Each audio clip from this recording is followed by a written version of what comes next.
പേരുള്ള അമ്പിളിമാമനാണ്. മനസ്സിലായില്ല. ഇവൻ കല്യാണം കഴിച്ചിരിക്കുന്നത് എന്റെ പെങ്ങളുടെ മകളെയാണ്. അദ്ദേഹമേ, ഓഹോ, എനിക്കൊരു കാര്യം പറയാനുണ്ട്. നിങ്ങൾ പ്രായമായ ഒരാളല്ലേ? ഈ ഒരു പയ്യൻ നിങ്ങളുടെ വീട്ടിൽ വന്ന് നിങ്ങളുടെ പെണ്ണിനെ കല്യാണം കഴിച്ച് അവിടെ താമസിക്കുമ്പോൾ എന്നെ ഒന്ന് വിളിച്ചു പറയേണ്ട ഒരു മര്യാദയില്ലായിരുന്നു? നീ വിളിച്ചു പറഞ്ഞില്ലടാ. ഞാൻ മമ്മിക്ക് അടുത്ത് പറഞ്ഞായിരുന്നല്ലോ, എനിക്ക് തത്ത ഇഷ്ടമാണ്, തത്തയെ കൊണ്ടുവരാൻ ഞാൻ ചോദിച്ചാ. അവൻ എന്നോട് ചോദിച്ചു തത്തയെ കൊണ്ടുവരട്ടെ. പ്രായപൂർത്തിയായ ഒരു പയ്യനല്ലേ, അമ്മയല്ലേ? ഞാൻ പറഞ്ഞു കൊണ്ടുവരാൻ പറഞ്ഞു. തത്തയെ കൊണ്ടുവരുന്നതിന് വേണ്ടി 1 കൊല പഴവും തത്തയ്ക്കൊരു കൂടും പണിഞ്ഞോണ്ടിരുന്നപ്പം ഇവൻ ഗേറ്റും തുറന്നൊരു പെണ്ണിനെ വിളിച്ചോണ്ട് വരുന്നു. ഞാൻ ചോദിച്ചു ആരടാന്ന്. അപ്പോഴാണ് ഇവൻ പറയണത് ഇതാണ് തത്തേന്ന്.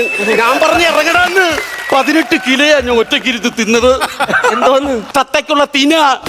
നിങ്ങളിങ്ങോട്ട് കയറി വന്നപ്പോ കാട് പിടിച്ച് കിടന്നില്ലേ? അത് റബ്ബറും തോട്ടമല്ല, ഞാൻ തിന്ന തിനയാ തിന. ഒരു കാര്യം ചെയ്യ്, നമ്മൾ കൊണ്ടുവന്ന സാധനങ്ങളൊക്കെ എടുത്തങ്ങോട്ട് കൊടുക്കും. കാർഷിക വിപണന കേന്ദ്രങ്ങളൊക്കെ എടുത്തു കൊടുക്കും. മമ്മി കൊണ്ടുവന്ന്